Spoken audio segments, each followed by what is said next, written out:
Sobrang naku-curious nga pala ako guys, medyo itong mga asong ito, tumahol na ng tumahol at saka wala namang tao. Kaya naman ito, nakita ko to sa TikTok, ang V380, ang CCTV to. Kaya naman gusto kong maging safe yung aming bahay. Makita ko kung sino at mamonitor ko yung mga taong dumadating na nakamotor or kung sino yung mga tinatahulan ng aso.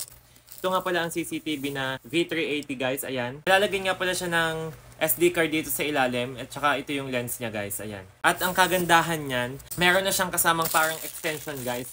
Kung kahit saan mo na lang siya ilagay or kung kahit saan mo siya gusto ilipat, malilipat mo dahil meron siyang kasamang extension. Meron din pala siyang kasamang ganito, pwede mo siya idikit or tornilyohan. May kasama na nga pala itong tornilyo guys, ayan.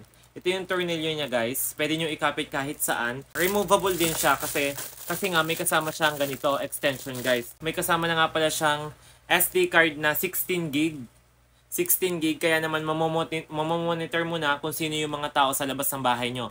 Kaya kung isa ka sa mga naku-curious kung bakit tumatahol o maiingay yung mga aso sa labas ng bahay nyo, kung gusto mo maging safe ang buong pamilya mo, ito nga ilalagay ko sa yellow basket kung saan ko na-order ang CCTV na to. May kasama na nga pala siyang manual at nandito nga pala yung QR code nang i-install nyong application para ma-monitor nyo yung bawat kilos. At hindi pa, meron na nga pala siyang speaker na kahit nasaan kayo basta meron kayong load or wifi, pwede nyo ma-monitor yung mga tao sa loob ng bahay nyo na naiwan. Pwede nyo, maiikot nyo to kahit nasaan kayo, kahit nasa ibang bansa ka pa, ma-monitor mo yung mga taong naiwan mo sa inyo.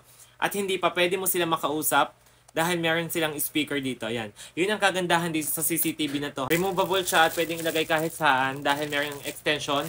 Pwede mo pa monitor ang buong pamilya nyo kahit nasaan ka pang lupalop ng mundo. Kaya place your order now guys, nandito sa Yellow Basket. At kung gusto mo maging safe ang buong pamilya mo.